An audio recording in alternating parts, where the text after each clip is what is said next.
प्रिय छात्र एवं छात्राओं, आज मैं भारतीय राजनीतिक चिंतन के अध्ययन हेतु आचार्य कौटिल्य के प्रमुख योगदानों की चर्चा करूंगा। मैं इसकी चर्चा करूं इसके पहले इसके पूर्व में मैंने जो आप सबको बताया उसमें हमने आचार्य कौटिल्य के द्वारा प्रतिपादित दंडात्मक व्यवस्था का जिक्र किया था। जैसा कि दंडात्मक व्यवस्था की अगर हम बात करें तो आचार्य कौटिल्य ने 3 प्रकार की दंड व्यवस्था का उल्लेख किया है, जिसमें से शारीरिक दंड व्यवस्था, आर्थिक दंड व्यवस्था और कारागार की दंड व्यवस्था की बात कही है। तो आज अगर हम भारतीय राजनीतिक चिंतक की बात करें, प्राचीन भारतीय राजनीतिक विचारकों में बात करें, तो आचार्य कौटिल्य का महत्व बहुत ही सही और उचित पूर्वक किया जाता है। इनकी चर्चा जो होती है पाश्चात्य राजनीतिक विचारक से अगर करें तो मैकियावेली और प्लेटो जैसे राजनीतिक विचारक के रूप में इनकी चर्चा की जाती है। तो भारत में आचार्य कौटिल्य का नाम सर्वोपरि है। उनका जो उल्लेख है, उनके द्वारा जो गतिविधियां दिखाई गई हैं, उन सब की चर्चा हम कर सकते हैं। उन्होंने एक महत्वपूर्ण पुस्तक की रचना की है जिसका नाम अर्थशास्त्र था। अर्थशास्त्र में लगभग उन्होंने 6000 श्लोकों की चर्चा की है।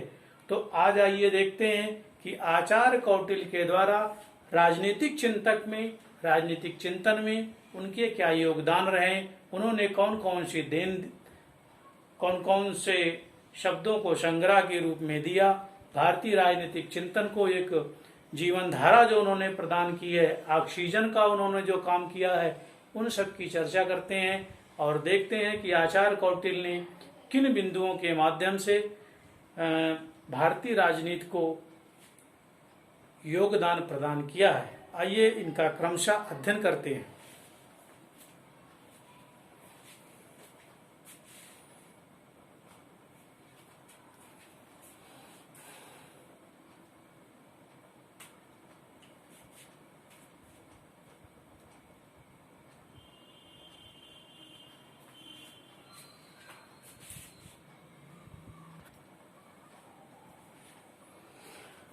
आइए हम चर्चा करते हैं, देखते हैं कि राजनीतिक चिंतन को कौटिल्य का योगदान प्रमुख रूप से किस रूप में रहा और किस तरह से इसकी चर्चा हमने किया है।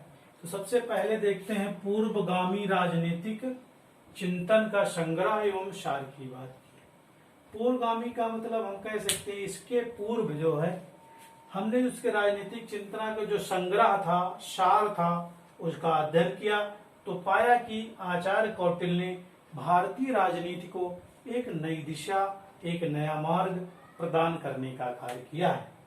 आइए अगले स्टेप में देखते हैं और सोचते हैं कि इसमें कौन कौन सी बात सामने आती है। तो जिसमें आचार्य कौटिल्य ने राजनीतिक चिंतन की एक पृथक एवं स्वतंत्र शास्त्र के रूप में स्थापना की है। किस रूप में? राजनीतिक चिंतन की एक पृथक एवं स्वतंत्र, अलग और स्वतंत्र, जो किसी के अधीन न हो, किसी के साथ सम्मिलित न हो, बल्कि एक अलग शास्त्र के रूप में इसका अध्ययन किया है, जिसकी चर्चा आज इस क्लास के माध्यम से की जा रही है। आगे देखते हैं कि इसको हम इस रूप में देख सकते हैं कि उन्होंने धर्म की तुलना राजनीति को प्रमुखता प्रदान की है। उन्होंने धर्म को अधिक महत्व नहीं दिया जितना कि राजनीति को महत्व दिया। तो इस रूप में हम कह सकते हैं आचार्य कौटिल्य ने राजनीतिक चिंतन के तहत उन्होंने धर्म को उतना महत्व प्रदान नहीं किया है जितना कि राजनीति को महत्व प्रदान किया है। आइए अगले क्रम में चर्चा करते हैं और देखते हैं कि उन्होंने अगले क्रम में कौन से बिंदुओं पर अध्ययन किया है, कौन पर चर्चा की है, क्या बताया है, उन सब का विस्तार पूर्वक अध्ययन करते हैं।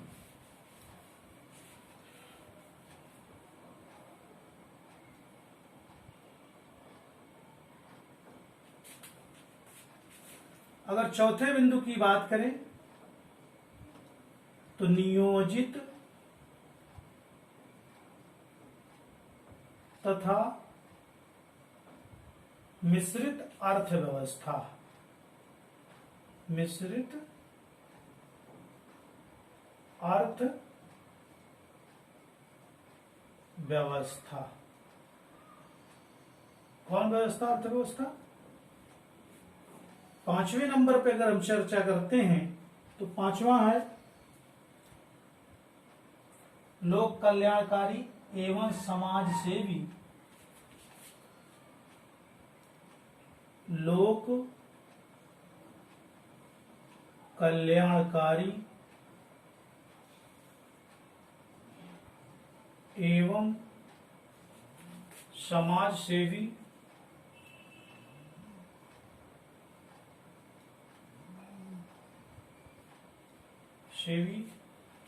राज्य की अवधारणा। ठीक है। 6ठे नंबर पे अगर हम चर्चा करें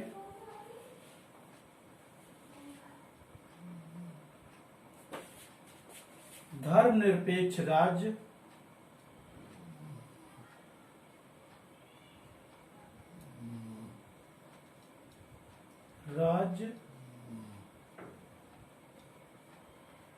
की प्रेरणा। ठीक है। इस रूप में हम देख सकते हैं, समझ सकते हैं।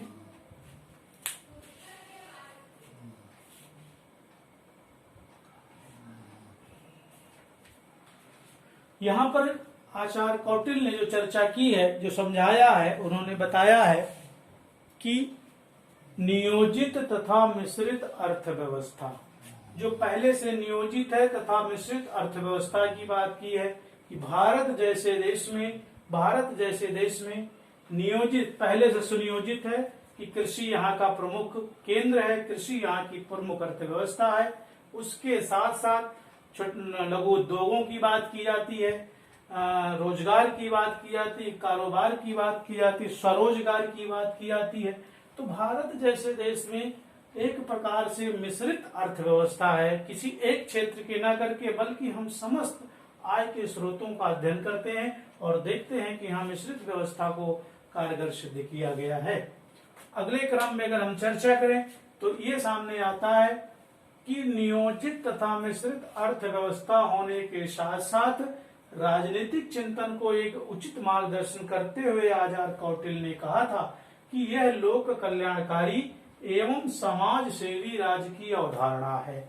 अर्थात इस राज्य की जब हम चर्चा करते हैं तो उसमें देखते हैं कि लोक कल्याणकारी भावना, अर्थात लोक कल्याणकारी भावना की जब बात करें तो इसमें यह मेन तथ्य रखा जाता है कि ऐसे राज्य की अवधारणा को हम प्रतिपादित करते हैं कि राज्य के अंतर्गत ज्यादा से ज्यादा जनता का कल्याण हो, जनहित हो, जनता का हित हो, उसका किसी भी मामले में नुकसान न हो।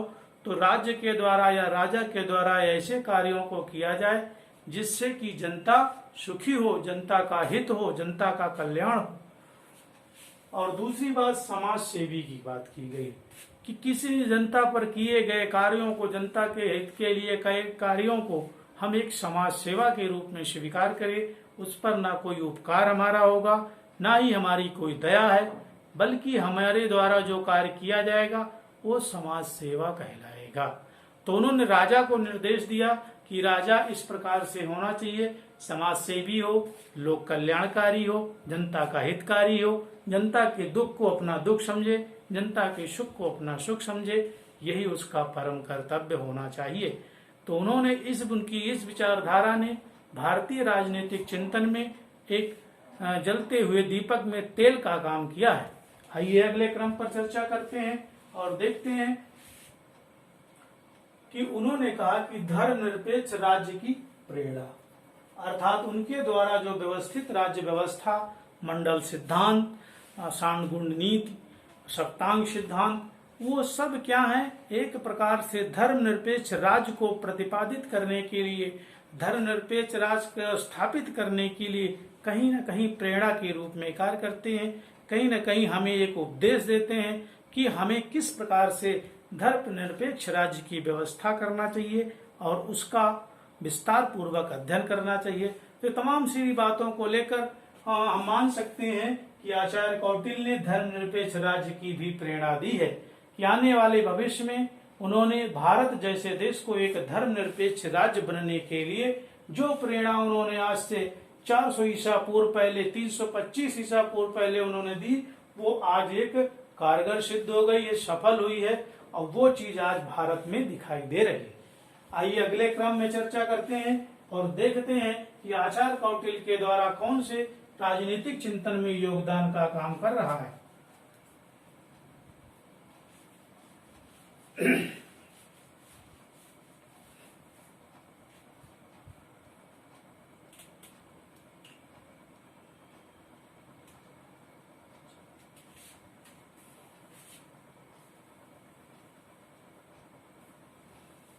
सातवें तथ्य के रूप में देखते हैं व्यवहारिक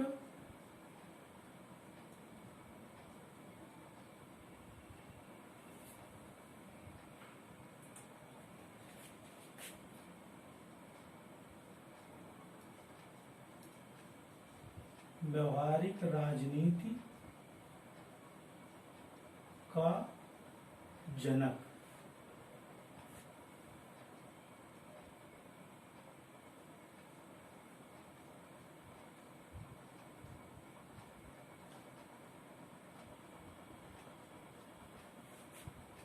आठवें बिंदु के रूप में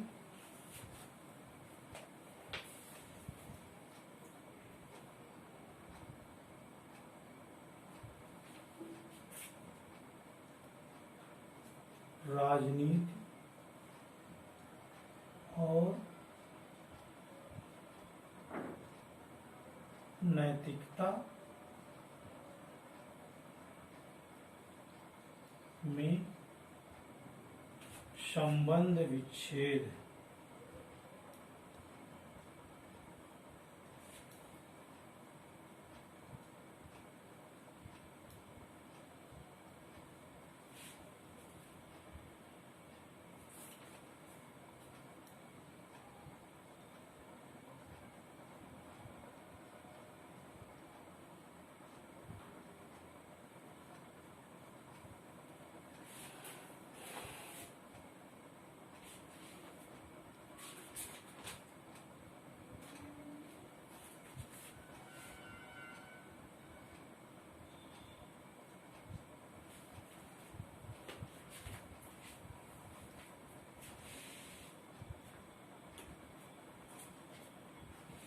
अब यहाँ देखिए समझने वाली बात है कि आचार्य कौटिल्य ने भारतीय राजनीतिक चिंतन को जो योगदान दिया है उसमें उन्हें एक उपलब्धि प्राप्त हुई है, जिसे आम पब्लिक या आम जनता ने उन्हें व्यवहारिक राजनीति का जनक कहा है।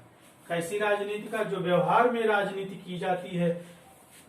व्यवहारिक राजनीति में आचार्य कौटिल्य को पिता कहा गया, व्यवहारिक राजनीति का पिता उनको कहा गया, पितामह कहा गया है। ये हम कह सकते हैं कि व्यवहार के क्षेत्र में, राजनीति के क्षेत्र में जो व्यवहारिक उनका पक्ष था बहुत ही मजबूत, बहुत ही सुसज्जित और सुदृढ़ तरीके से था, इसलिए उन्हें व्यवहारिक राजनीति का जनक माना जाता है।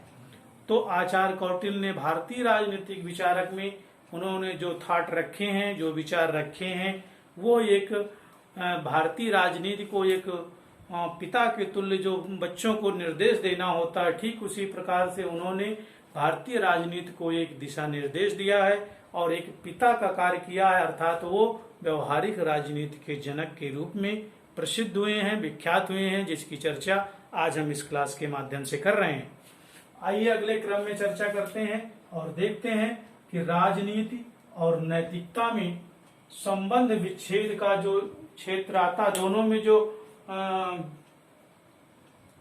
घनिष्ठ संबंध है उसमें किस प्रकार से दरार पैदा होती है, किस प्रकार से बिखराव होता है, उनकी चर्चा अगर हम करें तो इस माध्यम से देखा जा सकता है कि राजनीति के कारण लोगों का नैतिक पतन हो जाता है।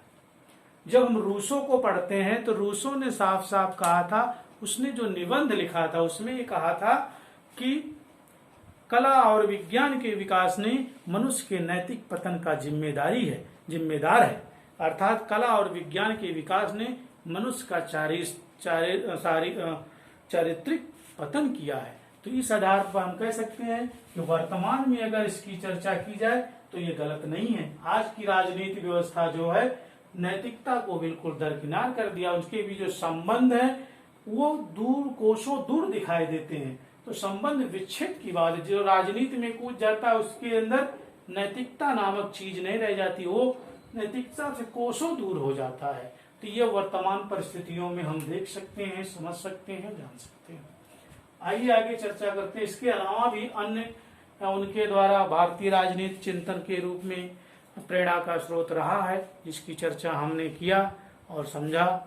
आज की क्लास में मैंने विस्तार से आपको आचार्य कौटिल्य से जुड़े हुए कई तथ्यों का अध्ययन कराया, विश्लेषण किया गया, और मुझे उम्मीद है कि आपको ये क्लास बहुत ही रुचिकर और ज्ञानवर्धक लगी होगी।